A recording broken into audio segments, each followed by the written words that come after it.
Hello everyone, welcome back to my channel.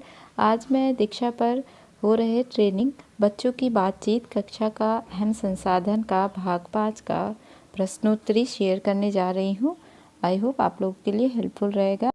ये training दीक्षा पर 6 अक्टूबर से उपलब्ध है और आपको इसे शीघ्र करना है, तो इसे जल्दी से कंप्लीट कर लें आप ट्रेनिंग को। आइए देखते हैं क्या क्वेश्चंस हैं।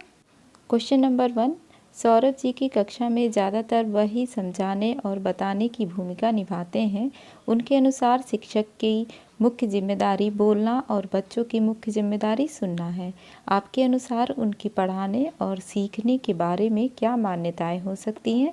उचित विकल्पों को चुनिए। तो इसमें पहला, बच्चे खाली घड़े की तरह हैं जिनको ज्ञान से भरने की ज़रूरत है, ये सही है। और तीसरा, सीखना तभी मुमकिन है जब शिक्षक समझाए और बच्चे सुने, ये उत्तर सही है। नेक्स्ट क्वेश्चन है, मालिनी जी कक्षा में कई गतिविधियां कराती हैं जिसमें बच्चों को आपस में बातचीत करने और अपने अनुभव साझा करने के कई मौके मिलते हैं। आपको क्या लगता है कि वह बच्चों की बातों को इतना महत्व क्यों दे रही हैं? किन्हीं दो सबसे उपयुक्त उत्तर चुनिए। तो इसमें दूसरा, बच्चों को बातों से सीखने में उनकी आत्मविश्वास और सक्रिय भागीदारी बढ़ती है। और तीसरा, बच्चे एक दूसरे से गतिविधि के दौरान काफ़ी कुछ सीखते हैं, ये उत्तर सही रहेगा। नेक्स्ट क्वेश्चन है, सुकन्या जी कक्षा में बच्चों की बातचीत को शामिल करना चाहती हैं। दिए गए तरीकों में से आपके अनुसार सबसे 2 बेहतरीन तरीके कौन से रहेंगे? सही विकल्प चुनिए। तो इसमें दूसरा, बच्चों को जोड़ों में और समूहों में अधिक काम करने का मौका देकर, और तीसरा, विषय की शुरुआत में बच्चों को अपने अनुभव साझा करने देकर। यह उत्तर सही है। नेक्स्ट क्वेश्चन है, श्यामलाल जी अपनी कक्षा में बच्चों को अक्षर सिखाना चाहते हैं। आपके अनुसार अक्षर सिखाने की शुरुआत करने का कौन सा तरीका सबसे ज़्यादा सही रहेगा? तो इसमें दूसरा, अक्षर से शुरू होने वाले शब्दों के उदाहरण बच्चों से पूछना, ये उत्तर सही है। नेक्स्ट क्वेश्चन है, तुलिका जी बच्चों में भाषाई क्षमताओं को बढ़ाने के लिए समूह बनाना चाहती हैं। आपके अनुसार उनके लिए समूह बनाने का सबसे बेहतर तरीका कौन सा रहेगा? तो इसका तीसरा उत्तर सही है, मिश्रित क्षमता के आधार पर समूह बनाना, ये उत्तर सही है। नेक्स्ट क्वेश्चन है, मृणालिनी जी ने बच्चों को जोड़ों में कहानी पढ़कर उनके अर्थ पर चर्चा करने को कहा। आपके अनुसार इससे क्या होगा? सबसे सटीक उत्तर चुनिए। तो इसमें चौथा उत्तर सही है, बच्चे एक दूसरे से कहानी के अलग और नए पहलू सीख पाएंगे, ये उत्तर सही है।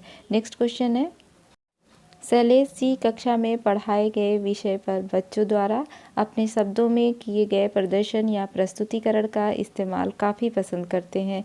इस तरह के तरीके से क्या फ़ायदे हो सकते हैं? सबसे उचित 2 विकल्प चुनिए। तो इसमें दूसरा, बच्चों को विषय या अवधारणा को अपने शब्दों में समझने का मौका मिलेगा। और दूसरा, प्रस्तुतिकरण के लिए बच्चे अपनी कल्पना और रचनात्मकता का इस्तेमाल कर पाएंगे, ये उत्तर सही है। नेक्स्ट क्वेश्चन है, बच्चों में खोजपूर्ण बातचीत को बढ़ावा देने के लिए कक्षा में किस तरह के सवाल पूछे जा सकते हैं? उचित विकल्प चुनिए। तो इसमें तीसरा है, अपनी राय के लिए सबूत देने वाले सवाल, और चौथा है, विषय समझाने हेतु उदाहरण देने वाले सवाल, सही है। नेक्स्ट क्वेश्चन है, तुलिका जी ने मोनू के जन्मदिन की योजना पाठ पढ़ाया जिसमें मोनू के सभी दोस्त मिलकर उसके लिए एक पार्टी की योजना बनाते हैं। पाठ को पढ़ाने के बाद उन्होंने बच्चों को समूहों में बांटकर एक बच्चे के जन्मदिन के समारोह की योजना तैयार करने को कहा। सबको समूह में सूची बनानी थी कि जन्मदिन बनाने के लिए क्रम से क्या क्या काम करने पड़ेंगे और साथ ही किस किस सामान की ज़रूरत पड़ेगी। आपके अनुसार इस गतिविधि को कराने से क्या क्या लाभ हो सकते हैं? तो इसमें पहला है, बच्चों को पाठ की समझ को सीधा सीधा लागू करने का मौका मिलेगा। और दूसरा, बच्चे एक दूसरे से पाठ में आई बारीकियों को बेहतर तरीके से समझ पाएंगे, ये उत्तर सही है। नेक्स्ट क्वेश्चन है, कुणाल जी 7वीं कक्षा को हिंदी पढ़ाते हैं। आज़ादी पर पाठ पढ़ाने के बाद वे बच्चों को पाठ को अपने अपने तरीके से प्रस्तुत करने को कहते हैं। बच्चों के एक समूह ने जब नाटक के रूप में पाठ को प्रस्तुत करने का फैसला लिया तो कुणाल जी को नाटक में प्रस्तुतिकरण का कुछ खास फायदा समझ नहीं आया। अगर आपको कुणाल जी को नाटक के रूप में पाठ की प्रस्तुति का फ़ायदा समझाना हो तो आप दिए गए तर्कों में से कौन सा तर्क इस्तेमाल करेंगे? सबसे बेहतरीन तर्क चुनिए। आप एक ही विकल्प चुन सकते हैं। इसमें तीसरा उत्तर है, नाटक के जरिए बच्चे स्वतंत्रता सेनानियों के नज़रिए और आज़ादी की लड़ाई को बेहतर समझ सकेंगे। इस तरह से ये बच्चों की बातचीत कक्षा का अहम संसाधन आकलन भाग 5 था और इसमें सारे प्रश्नों के उत्तर आपको मिल गए होंगे। आप इसे जल्दी ही कर लें क्योंकि ये ट्रेनिंग दीक्षा ऐप पर 6 अक्टूबर को उपलब्ध हो चुकी है और इसे आप तुरंत ही कर लें तो ये ज़्यादा ही अच्छा रहेगा। बहुत सारे शिक्षकों ने इस ट्रेनिंग को कर लिया है, आप भी इसे तुरंत करें।